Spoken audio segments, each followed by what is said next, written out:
गुरु परंपरा योग संस्थान में सभी लोगों का स्वागत है। हम लोग योग विषय पेपर 2 यूनिट 9 हमारा बचा हुआ है, बाकी सारा हो चुका है। हम लोग पीवाईक्यू कर रहे हैं। पूजा जी पीवाईक्यू करा रही हैं। पुंडलिक जी हर यूनिट के इम्पोर्टेंट एमसीक्यू करा रहे हैं। यूनिट 1 के उन्होंने करा दिए हैं और भी अब वो कराने वाले हैं। तो हम लोग पेपर 2 यूनिट 9 बहुत ही इम्पोर्टेंट है। बहुत छोटा सा यूनिट है लेकिन क्वेश्चंस बहुत सारे आते हैं। पूरा एक यूनिट का जो वेटेज होता है उतना वेटेज ये कवर करता है। नाम है योगाभ्यासों की अध्यापन विधियां, तो आप समझ सकते हैं कितना इम्पोर्टेंट है। अब सवाल है कि हम जो यूजीसी नेट जेआरएफ का जो हमारा सिलेबस है उस सिलेबस के मुताबिक अगर देखें तो कौन सी ऐसी किताब है जिसमें हमें इसकी जानकारी मिलती है। तो सिलेबस में ये वाली पुस्तक है, देखिए, योग अभ्यासों की अध्यापन विधियां, कैवल्य धाम की ये किताब है। और इसी किताब को पूरा का पूरा इस यूनिट में डाला गया है। इस किताब को अगर आपने पूरा का पूरा पढ़ लिया तो आपके सारे क्वेश्चंस का आंसर यहीं से मिल जाएगा। यानी कि एक पर्टिकुलर पुस्तक को लेकर के ये पूरा यूनिट दिया हुआ है। पुस्तक आपके सामने स्क्रीन पर है। योगाभ्यासों की अध्यापन विधियां कैवल्य धाम की है। बेसिकली ये इंग्लिश में पहले लिखी गई किताब है, उसका हिंदी अनुवाद है कैवल्य धाम में। इंग्लिश इसका मेन जो है वो है। अब हम लोग आते हैं, इसका जो हमने नोट्स बनाया हुआ है उसके हिसाब से चलते हैं। सोर्स इसका कैवल्य धाम की ही किताब है, इसीलिए पूरा क्रेडिट उन्हीं को जाता है। चूंकि एग्जाम में उसी पुस्तक का नाम दे करके पूछा जाता है, जब पुस्तक का नाम देकर पूछा जा रहा था हमें उसी पुस्तक से पढ़ना पड़ेगा। तो क्रेडिट गोज टू कैवल्य धाम। योगाभ्यासों की अध्यापन विधियां, पेपर 2 यूनिट 9। सबसे शुरुआत जो होती है इस पुस्तक में वो इस तरह से होती है कि प्राचीन शिक्षा पद्धति और आधुनिक शिक्षा पद्धति को थोड़ा सा उन्होंने कंपैरिजन किया हुआ है कि प्राचीन शिक्षा पद्धति कैसी थी और आज की जो शिक्षा पद्धति है, मॉडर्न एजुकेशन सिस्टम जो है, उसमें क्या दोनों में डिफरेंसेस है। छोटा सा उसको बहुत छोटे में किया गया। वैसे डिफरेंसेस देखेंगे तो बहुत लंबा जाएगा। प्राचीन शिक्षा पद्धति में क्या होता है या होता था, या अभी भी प्राचीन शिक्षा पद्धति जहां जहां लागू है गुरुकुल वगैरह में, तो वहाँ छात्रों की सीमित संख्या हुआ करती थी पहले, और आज भी छात्रों की सीमित संख्या हुआ करती है। उसमें समय का बंधन प्राचीन शिक्षा पद्धति में नहीं था, और आधुनिक शिक्षा पद्धति में छात्रों की असीमित संख्या होती है।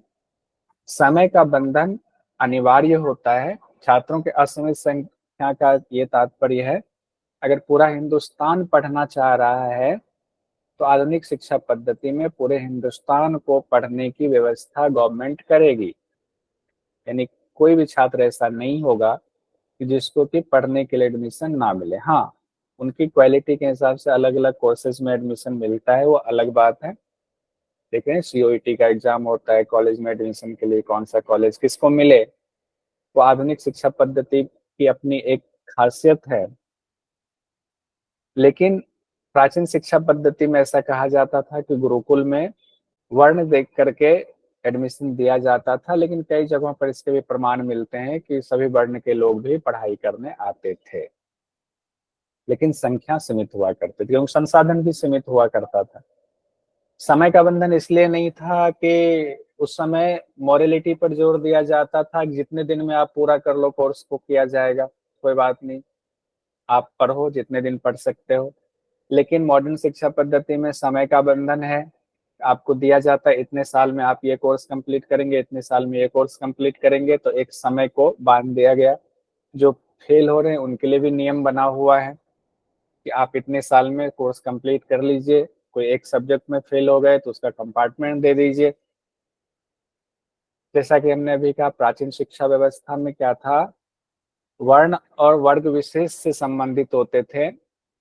कि ब्राह्मण वर्ग के हैं तो उनके लिए भी प्राचीन शिक्षा व्यवस्था में उनको क्या पढ़ना है उस पर जोर दिया जाता था, वेद वेदांग ज्यादा पढ़ना है।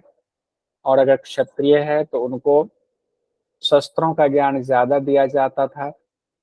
तो वर्ग विशेष से संबंधित था प्राचीन शिक्षा पद्धति, लेकिन आधुनिक शिक्षा पद्धति में हर वर्ण, हर वर्ग के छात्र जो उनकी इच्छा हो, क्षमता हो, वो पढ़ सकता है, इसमें कोई बंधन नहीं है।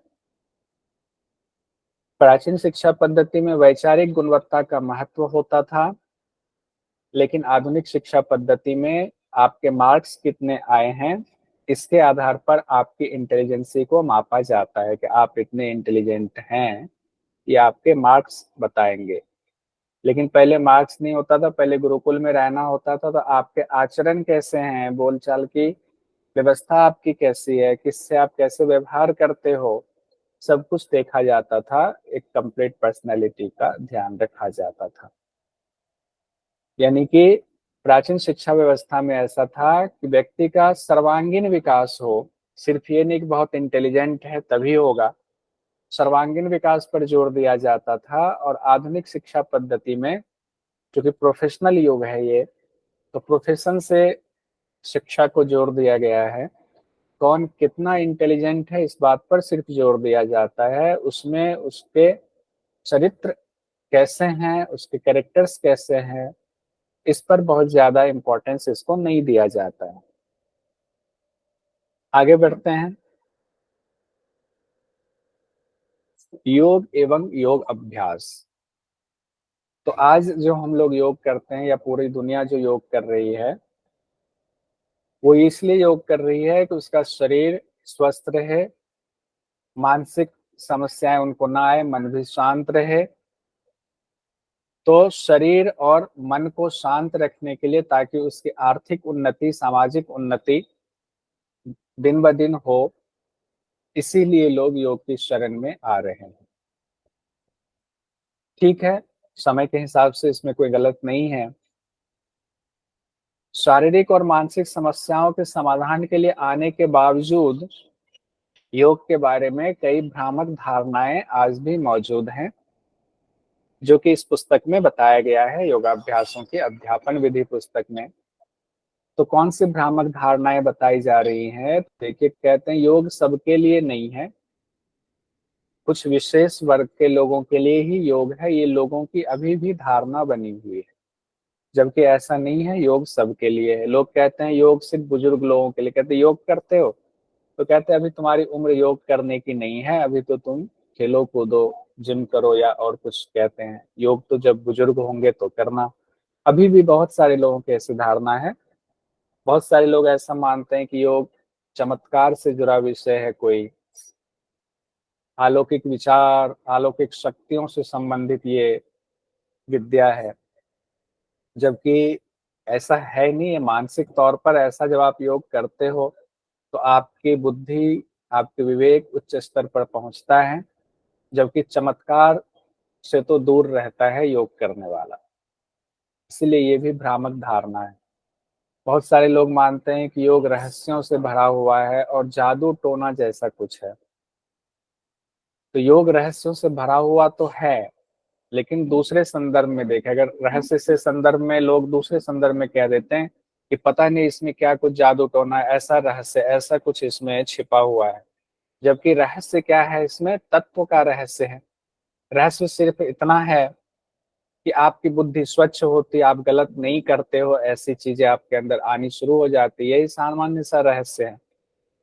और आत्मदर्शन अगर आप करते हैं अंत में, तो उसमें एक अलग अलग अनुभूति होती है, जैसा कि हमारे ऋषि मुनियों ने बताया हुआ है। लेकिन वो तो सबके लिए है, जो करेगा वो पाएगा गुरु के सानिध्य में।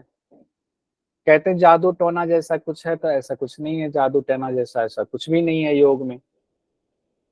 साथ ही माना यह जाता है कि योग ऐसी चिकित्सा पद्धति है जो सारे रोग ठीक कर सकती है, जबकि ऐसा नहीं है। योग की भी अपनी एक सीमा है। तो सारे रोग ठीक नहीं हो सकते हैं। योग अपने एक सीमा के अंदर अगर सही तरीके से आप करते हैं, बहुत सारी चीजों का आप लाभ ले सकते हैं, लेकिन सारे रोग ठीक हो जाएंगे ऐसा नहीं है। इस भ्रम में ना पड़े। योग एक व्यायाम पद्धति मात्र है। बहुत सारे लोग, विदेश के लोग ये सोचते हैं पोस्चर है, योग के पोस्चर बस सही होने चाहिए। तो ऐसा भी नहीं है कि ये सिर्फ एक्सरसाइज की कोई एक टेक्निक भर है। ये योग के बारे में भ्रामक धारणाएं हैं जो कि बहुत कॉमन है। अगर आपके सामने एग्जाम में जैसे क्वेश्चन में आता है तो आप आसानी से इसको आइडेंटिफाई कर सकते हो कौन सी भ्रामक धारणा है और क्या सच्चाई है।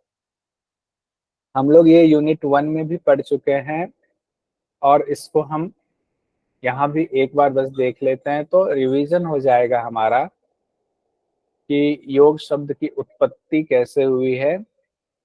युज धातु से हुई है जिसके 3 अर्थ पाणिनि के मुताबिक हैं, महर्षि पाणिनि के मुताबिक। युजिर योगे, युज समाधो, युज संयमने, 3 है ना। युजिर योगे जिसका अर्थ है जोड़ना, मिलना इत्यादि। युजिर योगे, योग मतलब कहते हैं ना संयोग करा देना, योग करा देना। जैसे हम लोग बचपन पढ़ते थे 2 और 3 का योग कितना होता है बच्चों, तो 2 और 3 का योग 5 होता है। मतलब दोनों को जोड़ने की बात हो रही है, दोनों को मिलाने की बात हो रही है। एक तो योग मिलाने के संदर्भ में है, जोड़ने के संदर्भ में है।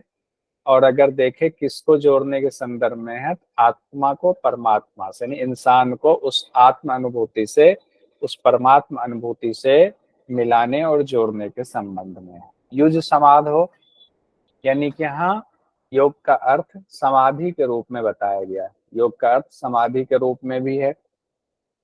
समाधि हम लोगों ने महर्षि पतंजलि के योग सूत्र को हम लोगों ने पढ़ा हुआ है, उसमें समाधि के बारे में हम लोगों ने अच्छे से पढ़ा हुआ है। संप्रज्ञात समाधि, असंप्रज्ञात समाधि, समाधि क्या होती है।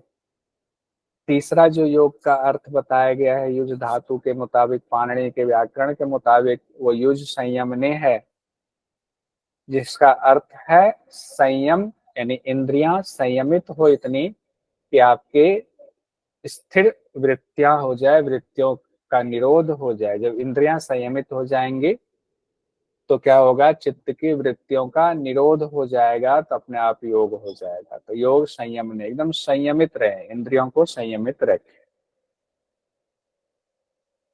अब आते हैं योगाभ्यासों की अध्यापन विधि, जो ये पुस्तक है इसके मुताबिक सभी यौगिक अभ्यासों को वर्गीकृत किया गया है, उसको क्लासिफाइड किया गया है 6 पार्ट में। अब एग्जाम की दृष्टि से आपसे पूछा जा सकता है योगाभ्यासों की अध्यापन विधि पुस्तक के मुताबिक यौगिक अभ्यासों को कितने भाग में बांटा गया है। तो कितने भाग हैं सामने स्क्रीन पर, 6 भागों में बांटा गया है। आसन, प्राणायाम, बंध, क्रियाएं, ध्यान, और छठा दिया गया अभिवृत्ति प्रशिक्षण अभ्यास। ठीक है, तो 6 पार्ट है, 6 को हम अलग अलग करके पढ़ेंगे। अब इसको याद करने के लिए कैसे रखेंगे, तो आप ये मानकर चलें कि जैसे कि आपने घिरण संहिता में पढ़ा हुआ है कि घिरण संहिता में योग के कितने अंग बताए गए हैं। कितने बताए हैं बताइए कोई। सप्तांग योग। सप्तांग योग, 7 अंग बताए गए हैं, सप्तांग योग कहते हैं। और हठ प्रदीपिका में चतुरंग योग कहा गया है। चतुरंग। जबकि है सब कुछ वही, किसी ने एक कमरे में 2 लोगों को सुला दिया। 10 लोग आए बारात में, कहा एक कमरे में 2 सोएंगे, किसी ने कहा नहीं एक एक कमरे में हम एक एक आदमी को देंगे, किसी ने कहा नहीं एक कमरे में एक परिवार के लोगों को दे दो, दूसरे कमरे में दूसरे परिवार, मतलब सबको एडजस्ट किया हुआ है। सब लोगों ने एक आध चीज को कहीं कहीं छोड़ा हुआ है बस। उसी तरीके से हठ प्रदीपिका और घेरण संहिता की तरह योगाभ्यासों की अध्यापन विधि पुस्तक में जितने यौगिक अभ्यास हैं आपके, उसको 6 पार्ट में बांटा गया है। तो इसको याद रख लीजिएगा सीक्वेंस से। पहला आसन है, दूसरा प्राणायाम है, तीसरा बंध है, चौथा क्रियाएं हैं, पांचवा ध्यान है, छठा अभिवृत्ति प्रशिक्षण अभ्यास है। आसन, प्राणायाम, उसके बाद मुद्रा बंध हो गया, बंध या मुद्रा बंध, क्रियाएं, क्रियाएं के बाद ध्यान है, ध्यान के बाद अभिवृत्ति प्रशिक्षण। सब एक एक करके हम लोग देखते हैं। पहले आसन देखते हैं, इसके बारे में ये पुस्तक क्या कहता है, योगाभ्यासों के अध्यापन विधिया पुस्तक। और इसी के हिसाब से क्वेश्चन भी आपके आएंगे। आसन के बारे में उसकी परिभाषा दी गई है कि शरीर की एक विशेष स्थिति है, यानी एक विशेष पोस्चर है जो आपके मन और शरीर को स्थिर खिंचाव के द्वारा, यानी एक स्थिर स्ट्रेचिंग के द्वारा इसको स्टेबिलिटी प्रदान करता है, स्थिरता प्रदान करता है। और क्या होता है इससे, खिंचाव से? इससे मांसपेशियों और तंत्रिकाओं में स्ट्रेचिंग होती है और सुधार होता है, उसमें जो कमियां हैं उसमें सुधार होता है, वो स्वस्थ बनती हैं। उसमें एक उचित रिदम स्थापित होता है। क्या होता है, मांसपेशियां आपकी स्वस्थ बनी रहेंगी, उसमें उचित खिंचाव आएगा, उसी को उचित रिदम कहा गया है। और उसी को एक और इंग्लिश में वर्ड कहा जाता है मसल्स टोन करना।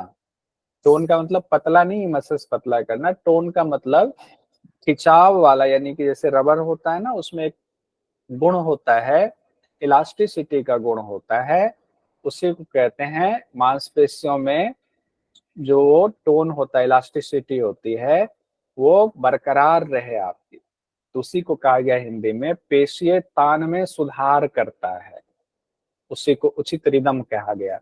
कई बार होता है मांसपेशियां फैल जाती है, जैसे कि हमारी माताएं बहनें प्रेगनेंसी के बाद स्टमक मसल्स थोड़ा सा लूज हो जाता है, लेकिन जब आप योग का अभ्यास करते हैं तो एक समय के बाद वो फिर से अपनी जगह पर उचित तान में, पेशीय तान उसका जो है टोन मसल्स का फिर से प्राप्त कर लेता है।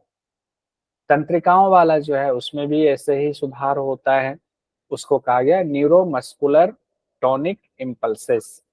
न्यूरोमस्कुलर टॉनिक इम्पल्सेस, क्योंकि आपकी तंत्रिकाएं न्यूरॉन सिस्टम का मांसपेशियों से जुड़े हुए हैं, मांसपेशियों से जुड़े हुए हैं, तो न्यूरोलॉजी वाले सिस्टम में यानी न्यूरो सिस्टम में भी इसका प्रभाव पड़ता है। अब आसन के दो आधारभूत सिद्धांत हैं, ये ध्यान रखिएगा, स्थिरता और सुख। स्थिरम सुखम आसनम हम लोगों ने पढ़ा है पातंजलि योग दर्शन में, योगाभ्यासों के अध्यापन विधि पुस्तक में भी यही बात की गई है कि आसन के दो आधारभूत सिद्धांत हैं। अगर आपसे एग्जाम में आ जाए क्वेश्चन कि योगाभ्यासों के अध्यापन विधि पुस्तक के मुताबिक कितने सिद्धांत बताए गए हैं आसन के, तो दो सिद्धांत बताए गए। कंफ्यूज नहीं होना, अलग अलग पुस्तक के मुताबिक अलग अलग चीजें हैं, आपको ये यूनिट 9 के मुताबिक पढ़ाया जा रहा है। क्या है दो सिद्धांत? स्थिरता और सुख। महर्षि पतंजलि से ध्यान याद करने के लिए रख लीजिएगा, स्थिरम सुखम आसनम, स्थिरता और सुख। तो आसन से क्या होता है, शरीर और मन दोनों पर प्रभाव पड़ता है, सिद्धांत हो गया। अब सावधानी क्या रखें, इस पुस्तक के मुताबिक क्या कहा गया है कि आसन के दौरान कौन कौन सी सावधानी हमें रखनी चाहिए? तो कहते आसन करते समय झटके नहीं आने चाहिए। जो झटके में जर्क, जिसको इंग्लिश में कहते हैं, जर्क नहीं आने चाहिए। और आसन के अभ्यास से थकान भी नहीं होनी चाहिए। लेकिन आजकल पता नहीं कौन कौन सा योग हो गया ना, लोग कराते हैं, इतना जंप कराते हैं, इतना जर्क देते हैं, इतना फास्ट कराते हैं, और उसका नाम क्या देते हैं, पावर योगा करा रहे हैं, या और पता नहीं क्या क्या नाम दे देते हैं। उसमें थकान भी होती है और उसमें झटके भी लगते हैं। तो थकान और झटके दोनों लगते हैं। जिनका मसल्स धीरे धीरे मजबूत हो जाता है या है, उनको दिक्कत नहीं होती है, नहीं तो किन्हीं को दिक्कत, मसल्स में खिंचाव आ जाता है, मसल्स में जो है टियर हो जाता है, फिर आपको बेड रेस्ट करना पड़ता है। तो योग अभ्यास को योग के तरह ही करना है। क्या सावधानी बताया गया, दोनों ध्यान रखिए, क्योंकि आजकल हम लोग करते हैं ना तो सोचते हैं कि नहीं उछल कूद करना भी योग के अंदर का आता है, ऐसा नहीं है। तो आसन करते समय झटके नहीं आने चाहिए, और आसन के अभ्यास से थकान नहीं होना चाहिए। एक आसन किया जाता है तो कहते हैं थोड़ा सा रेस्ट ले लो, खड़े खड़े भी कहते हैं शवासन की स्थिति में, स्टैंडिंग शवासन को, रिलैक्स ब्रीदिंग को नॉर्मल होने दो, फिर दूसरा अभ्यास करेंगे। इस तरह से अभ्यास करते हुए बीच में रेस्ट लेते हुए करना है, ताकि थकान ना हो। अब आसन को बहुत इंपॉर्टेंट है ये वाला पोर्शन। आसन को योगाभ्यासों के अध्यापन विधि पुस्तक के मुताबिक 3 पार्ट में बांटा गया है, देख लीजिए। ये 3 पार्ट है। ध्यानात्मक धारणात्मक आसन, पहला कहते हैं ना मेडिटेटिव पोस्चर में बैठ जाए, जैसे आप लोग प्रार्थना कराते हैं तो कहते हैं किसी भी ध्यानात्मक आसन में बैठ जाएं। उसी को योगाभ्यासों के अध्यापन विधि पुस्तक में एक शब्द और जोड़ दिया गया है, ध्यानात्मक धारणात्मक आसन। क्योंकि अचानक से कोई ध्यान में नहीं जाता है, तो अंतरंग साधन में जो धारणा ध्यान समाधि होता है, तो धारणा से आप ध्यान की तरफ जाते हैं, फिर समाधि जाते हैं। इसीलिए इसमें इन्होंने धारणात्मक भी जोड़ दिया है, अचानक ध्यान लगेगा नहीं। तो ध्यानात्मक धारणात्मक या ध्यान धारणात्मक आसन पहली कैटेगरी हो गई, जिसमें कौन कौन से आ जाते हैं आपके, पद्मासन आ गए, सिद्धासन आ गए, वज्रासन आ गए। ठीक है। अब आते हैं संवर्धनात्मक आसन। जैसा कि नाम से ही है, संवर्धन, संवर्धन करना। संवर्धन मतलब बढ़ाना, किसी चीज को विकसित करना, विकास करना। तो संवर्धन किसका करना है? तो शरीर में मान लीजिए मांसपेशियों को संवर्धन करना, तंत्र का तंत्र को संवर्धन करना है, मांसपेशियों को और मजबूत करना है, मर्म बिंदुओं को एक्टिव करना, वे संवर्धनात्मक में आ गए, जिसमें कि मेहनत थोड़ी ज्यादा लगती है। तो ज्यादातर आसन जो अपने हैं वो संवर्धनात्मक आसनों की संख्या सबसे ज्यादा है। और तीसरी कैटेगरी है वो है शिथिलात्मक आसन। शिथिल कहते हैं ना, अब शवासन करके शरीर को शिथिल करे। 3 क्वालिटी हो गई, तीनों को भी याद कर लीजिए। ध्यान धारणात्मक, उसके बाद आ गया संवर्धनात्मक, तीसरा शिथिलात्मक। ठीक है, ध्यान धारणात्मक, संवर्धनात्मक और शिथिलात्मक, ये 3 कैटेगरी है। ध्यान धारणात्मक वाला आप जानते हैं कि जिस आसन में बैठ करके हम ध्यान करते हैं, अपने सिर को, ग्रीवा को, शरीर को सीधा रखते हैं, वो ध्यान धारणात्मक है। संवर्धनात्मक उसको कहते हैं जिसमें शरीर में हम स्ट्रेचिंग देते हैं, निश्चित खिंचाव देते हैं, पेशियों में जो है फ्लेक्सिबिलिटी यानी उचित तान बना रहे, उसमें लचीलापन, उसके लिए हम स्ट्रेचिंग देते हैं, खिंचाव करते हैं। रीढ़ की हड्डियों में लचीलापन बना रहे, उसके लिए हम आसन करते हैं। रीढ़ की हड्डियों के अलावे जो मांसपेशियां हैं उसके साइड में, वो मजबूत होती हैं। और शरीर में हर बहुत सारे शास्त्रों में कहा गया, मर्म बिंदुओं की चर्चा की गई। जब आप आसन करते तो मर्म बिंदु भी एक्टिव होता है, तो मर्म बिंदुओं को भी एक्टिव किया जाता है। और संवर्धनात्मक आसन कौन कौन से होते हैं? जैसे बैठ करके करते हैं, लेट करके आप करते हैं, पीठ के बल या पेट के बल, या खड़े होकर के करते हैं, अनगिनत आसन हैं इसके। और शिथिलात्मक कौन सा हो गया आपका? जब आप थोड़ी थकान आपको होती है, तो मांसपेशियों को आप और मन को आप विश्रांति देने के लिए, थकान मिटाने के लिए शवासन में लेट जाते हो। या आप पेट के बल कौन से आसन में लेटते हैं, बताइए? मकरासन में। मकरासन में लेटते हैं, मकरासन, मकरासन, शवासन। अब एग्जाम में ये आता है, ध्यान धारणात्मक, संवर्धनात्मक और शिथिलात्मक, ये 3 इंपॉर्टेंट है। पहला हम लोगों ने देख लिया, जो 6 कैटेगरी में योग अभ्यासों को बांटा गया है, क्लासिफाइड किया गया है। पहला आसन से इंपॉर्टेंट जो चीजें थी वो हमने देख लिया। दूसरा, इसमें जितना भी पढ़ाया जा रहा है वो इम्पोर्टेंट चीजें हैं, उस सब के सब इसमें इम्पोर्टेंट है। बहुत छोटा सा यूनिट है, ध्यान रखिएगा। दूसरा आते हैं प्राणायाम। प्राणायाम के अभ्यास से स्वायत्त तंत्रिका तंत्र, ऑटोनोमस नर्वस सिस्टम पर प्रभाव पड़ता है और श्वसनिक आवेशों पर नियंत्रण होता है।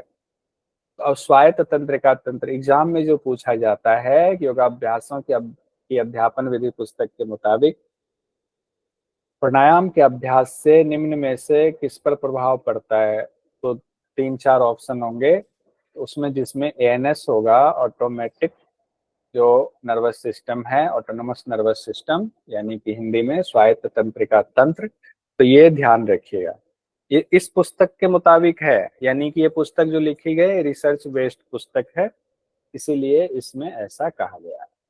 ठीक है, ये बहुत इंपॉर्टेंट है, इसको नोट कर लीजिए। श्वास को लंबी करने के लिए, सुखद समय तक रोकने के लिए, आपका कुंभक लंबे समय तक हो, उसके लिए प्राणायाम जो है एक बहुत अच्छी तकनीक है। जैसे क्या होता है, एक आदमी या बीमार आदमी जल्दी जल्दी श्वास लेता है, और जो स्वस्थ आदमी है वो धीरे धीरे श्वास लेता है। ये तो हम लोग सब, हमारे यहाँ अगर हम ही या आप अगर बीमार उस तरह से पड़ जाते हैं, बुखार हो जाता है, शरीर कमजोर हो जाता है, श्वास लंबी चलने लगती है। थोड़ा 4 कदम चलते नहीं कि श्वास उखड़ने लगती। तो श्वास तेज चलना, और जब स्वस्थ होते हैं पूरी तरह से तो श्वास धीरे धीरे चलती, पता ही नहीं चलता है श्वास चल भी रही है। और कुंभक लगाना, श्वास को कितने समय तक हम रोक सकते हैं, ये सब किससे होता है, ये एक टेक्निक है प्राणायाम की।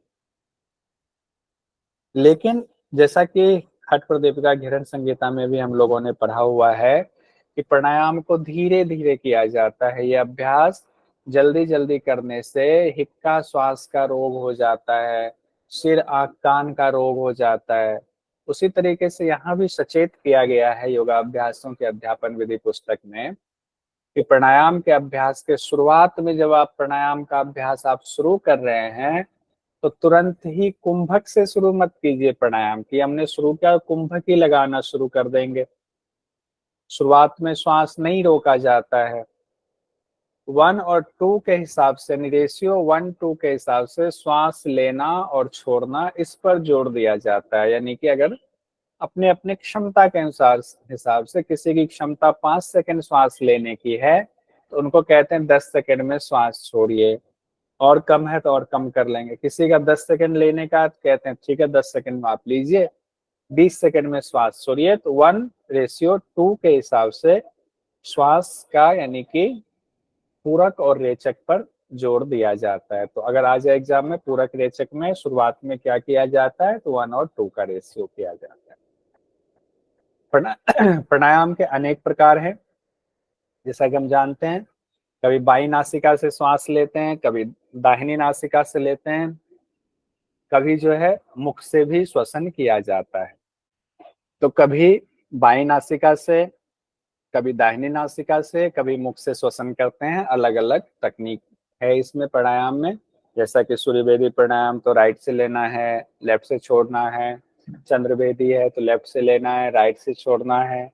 सिंपल अनुलोम विलोम कर रहे हैं तो लेफ्ट से लेंगे, राइट से छोड़ेंगे, राइट से लेंगे, लेफ्ट से छोड़ेंगे। उसी तरीके से जब हम शीतली या शीतकारी प्राणायाम करते हैं तो मुख से श्वसन की क्रिया होती है। और इसमें हम सब जानते हैं, बहुत कॉमन चीज है ये, कि प्राणायाम की 3 अवस्था होती है, पूरक, कुंभक और रेचक। पूरक, कुंभक, रेचक। और ये क्रिया हर कोई करता है, तो क्या हर कोई प्राणायाम कर रहा होता है? ऐसा नहीं है। जैसे कि एक आप सोचेगा, आप नहाने जा रहे हैं, आपने पानी का बाल्टी उठाया, तो जैसे आप पानी का बाल्टी उठाते हो उस समय अपने आप आपकी श्वास रुक जाती है, शरीर अपने, कभी आपने ध्यान नहीं दिया होगा। आज आप ध्यान देना, कभी एक बाल्टी उठाना भारी, देखना अपने आप आपकी श्वास रुकती है। यानी श्वास रुकते आपको शक्ति मिलती है, उस दौरान कुंभक से शक्ति मिलती है, ये क्रिया हो रही है। लेकिन क्या उसको कहेंगे कि ये प्राणायाम की क्रिया है? नहीं, वो तो सामान्य सबके साथ हो रही है। तो कब कहेंगे ये प्राणायाम है? जब पूरक, कुंभक, रेचक तीनों क्रिया नियंत्रित तरीके से हो, तब हम कहेंगे कि ये प्राणायाम है। यानी पूरक जब नियंत्रित तरीके से आप पूरक ले, ऐसे तो पूरक हर कोई ले रहा है, जो प्राणायाम के बारे में नहीं जानता वो भी श्वास ले रहा है, छोड़ रहा है, और जब बोलता है तो थोड़ा रुक के बोलता है, तो कुंभक हो ही जाता है। लेकिन जब नियंत्रित तरीके से गुरु के सानिध्य में, गुरु के निर्देशन के मुताबिक आप श्वास लेते हैं, तब वो पूरक हुआ। और जब नियंत्रित तरीके से आप श्वास को धारण करते हैं, रोक कर रखते हैं, तब वो कुंभक हुआ। और जब आप नियंत्रित तरीके से श्वास को छोड़ते हैं, तब वो रेचक की श्रेणी में आएगा।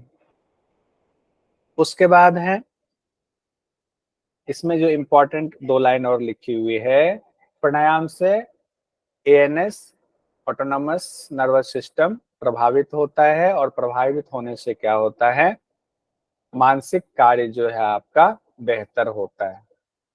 तो ऑटोनॉमस नर्वस सिस्टम को प्रभावित करता है प्राणायाम, और उससे मानसिक कार्य जो है वो बेहतर होता है, यानी मानसिक कार्य भी उससे प्रभावित होता है।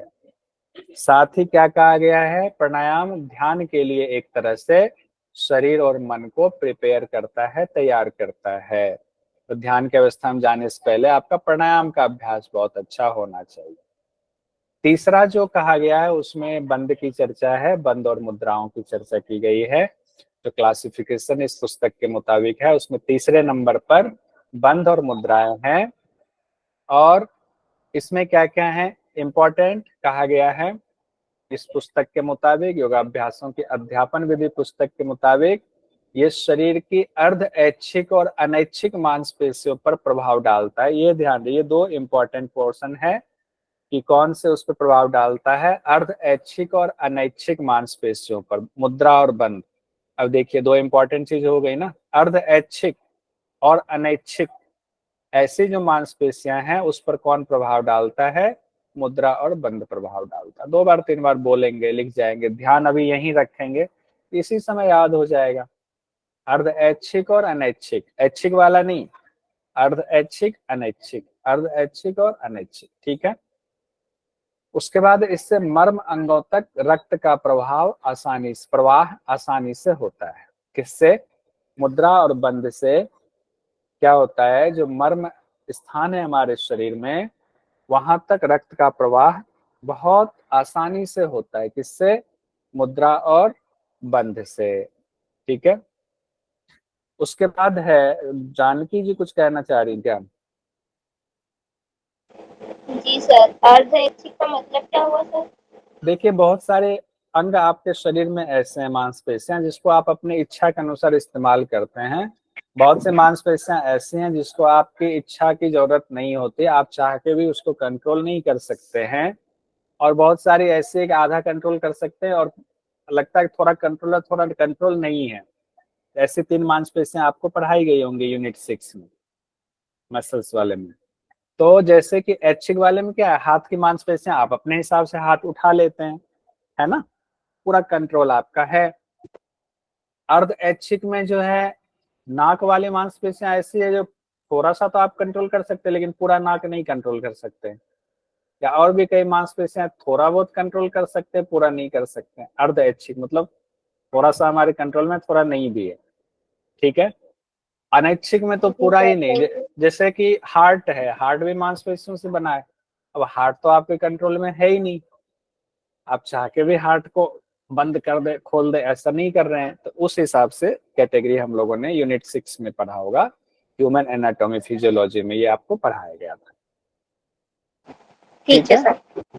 अब आगे हम लोग बढ़ते हैं, शारीरिक और मानसिक स्थिरता बनाए रखने में बंद और मुद्राएं योगदान देता है। देखिए शारीरिक और मानसिक स्थिरता भी बनाए रखने में योगदान देता है। एक चीज ध्यान रखिएगा, वहां पर ना मुद्रा बंद के क्या फायदे, तो महर्षि पतंजलि उसके घेरन संहिता के मुताबिक या हठयोग के ग्रंथ के मुताबिक अलग अलग है, और यहाँ पर अलग थोड़ा सा दिया हुआ है।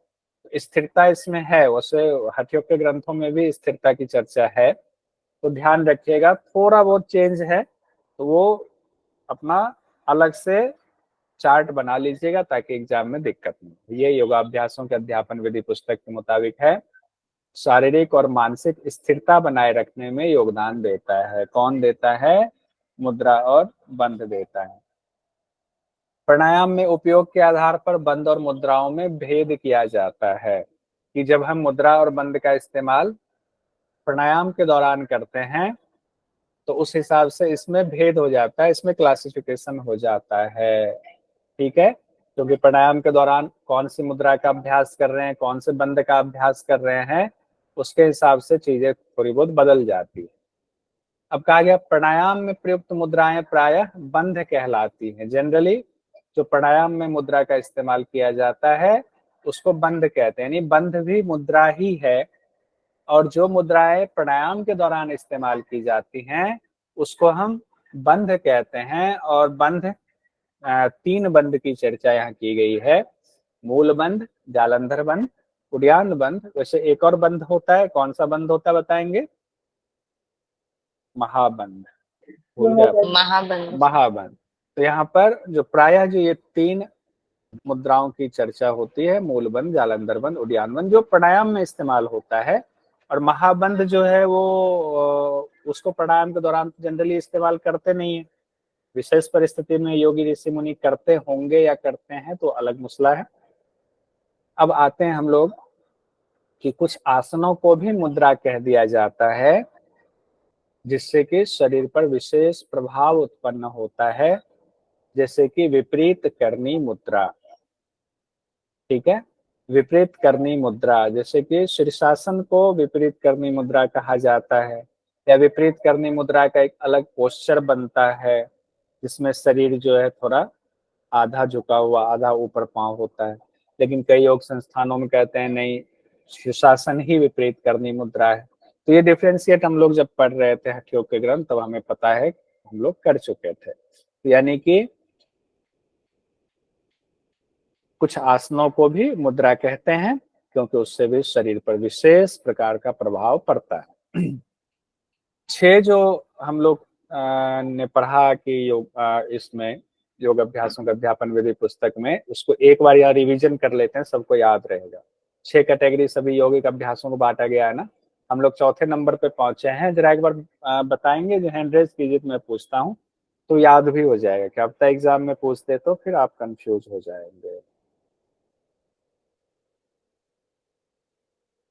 हाँ, हैंड रेज हुआ है। सो ज्योति जी बताइए पहले।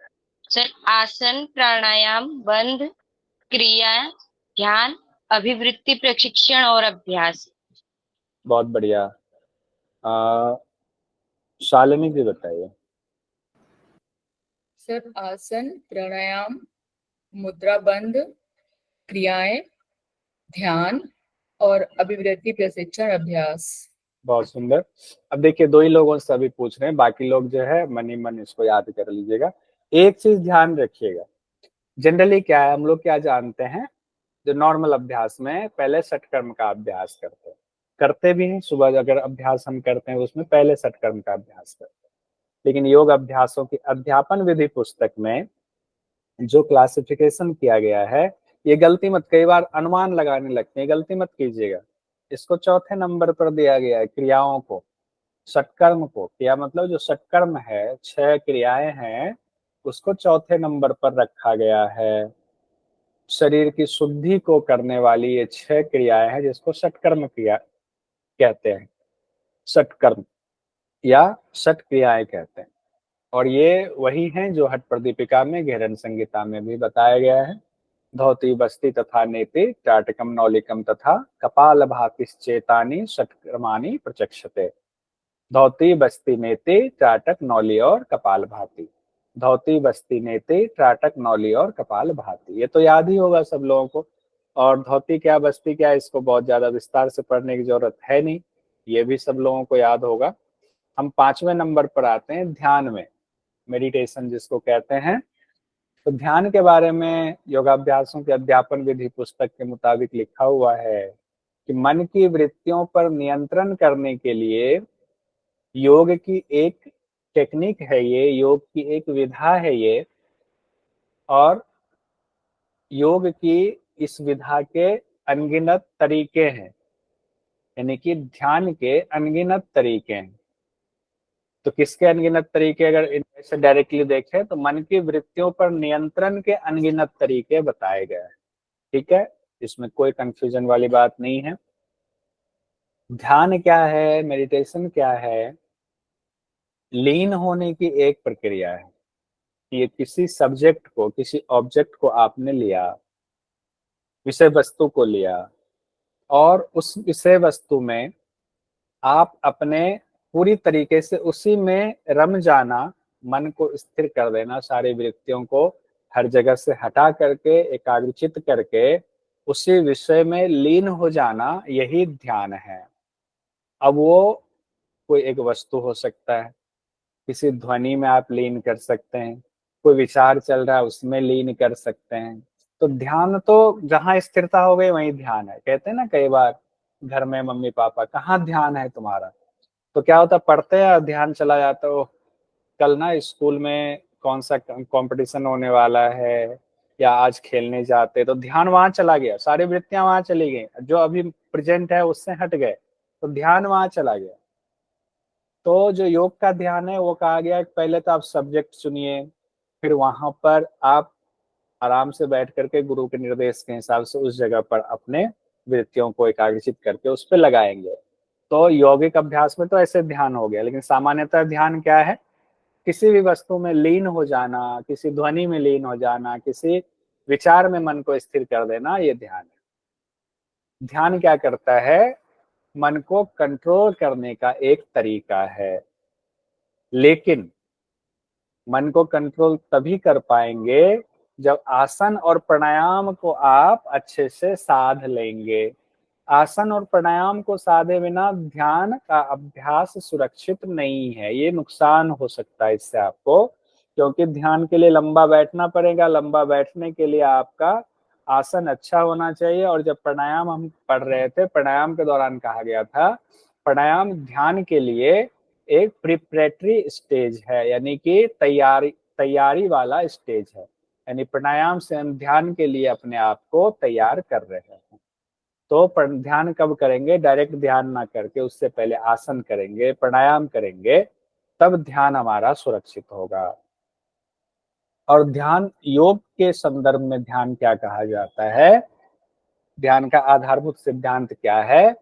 आंतरिक आत्मज्ञान। आंतरिक आत्मज्ञान मतलब हमारे अंदर जो ज्ञान है, हमारे अंदर जो शक्ति मौजूद है, जिसको हम नहीं पहचान पा रहे हैं और बाहर हम सब कुछ ढूंढ रहे हैं, तो योग कहता है कि अपने अंदर झांकें, अपने अंदर जो आपकी शक्ति है, जो ज्ञान है, उसको देखें। और अगर एकदम से शब्द पे जाए तो आत्मज्ञान कहा गया है, मतलब आत्मा का ज्ञान। तो ध्यान का आधारभूत सिद्धांत एक शब्द में आत्मा का ज्ञान है, आत्मज्ञान है। और आत्मा कहाँ होती है? बाहर तो नहीं होगी, मेरी आत्मा मेरे अंदर होगी, तो इसलिए आंतरिक आत्मज्ञान हुआ। छठा हम लोग देख लेते हैं, अभिवृत्ति प्रशिक्षण अभ्यास। इसके बाद क्लास को संपन्न करेंगे, फिर पूजा जी की क्लास होगी। अभिवृत्ति प्रशिक्षण अभ्यास ये छठा है। ये सभी यौगिक अभ्यासों का आधार है। यानी कि आप कोई भी यौगिक अभ्यास कर रहे हैं तो उसमें आपके अंदर ये गुण होने चाहिए।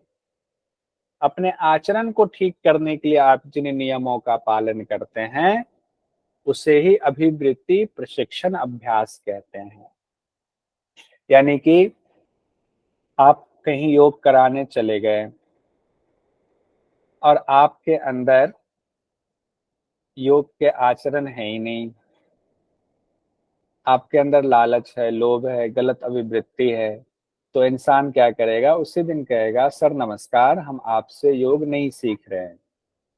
इसीलिए योग अभ्यासों के अध्यापन विधिया में इसको बड़ा महत्व दिया गया और इसको कहा गया है जितने यौगिक अभ्यास हैं उसका आधार है आपका आचार होना चाहिए। इसीलिए हर योग के अपनी डिसिप्लिन है ना, ये डिसिप्लिन है, चाहे व्यवहार में, चाहे यौगिक अभ्यास के दौरान।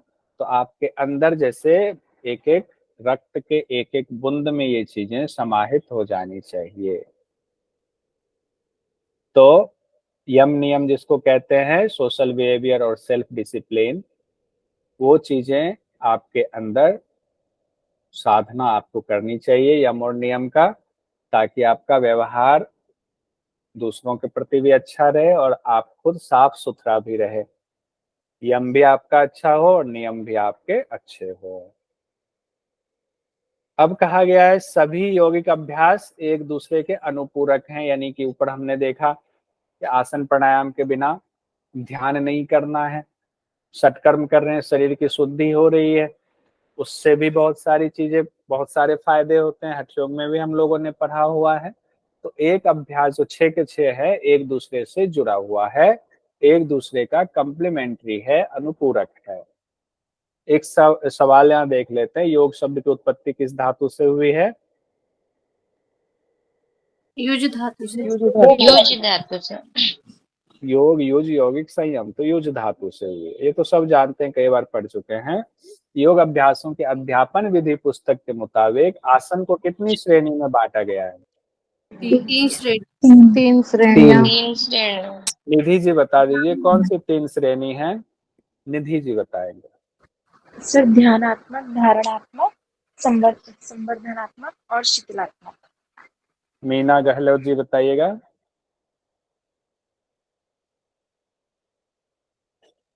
मीना गहलोत जी, हैंड रेज किया था आपने। मानसी गहलोत जी, माफी चाहूंगा। ध्यान धारणात्मक, संवर्धनात्मक, शिथिलात्मक। बहुत सुंदर, सब लोगों को याद हो गया। योग अभ्यासों के अध्यापन विधि पुस्तक के मुताबिक आसन की श्रेणियां हैं ध्यानात्मक, धारणात्मक, शिथिलात्मक, संवर्धनात्मक। कूट दिया हुआ है सिर्फ का, सिर्फ ख, सिर्फ ग, क, ख, ग, तीनों तीनों। तीनों। बहुत दुरुस्त। बाकी लोग मैसेज में भी जवाब दे रहे हैं, तीनों। बहुत सुंदर। प्राणायाम से किस तंत्रिका तंत्र पर प्रभाव पड़ता है? स्वायत्त नर्वस सिस्टम। स्वायत्त तंत्रिका तंत्र, ऑटोनोमस नर्वस सिस्टम, या एएनएस भी उसमें लिखा हो सकता है। बहुत बढ़िया। ये योगाभ्यासों की अध्यापन विधि पुस्तक के मुताबिक है। लास्ट क्वेश्चन इसका देख लेते हैं। प्राणायाम के अंतर्गत कौन सी 3 अवस्था होती है? पूरक, रेचक, कुंभक। पूरक, रेचक, कुंभक। पूरक, रेचक, कुंभक, जो लास्ट वाला ऑप्शन है ये होता है। ठीक जो है 8 बजे आपकी क्लास कंप्लीट हो गई और ये कल पढ़ेंगे। अब मेरी भी स्थिति थोड़ी ना, डॉक्टर ने मना किया लंबा बैठने के लिए, तो अभी मैं थोड़ा लंबा बैठ गया हूँ और मुझे दर्द शुरू हो गया है, तो यहीं पर हम लोग इसको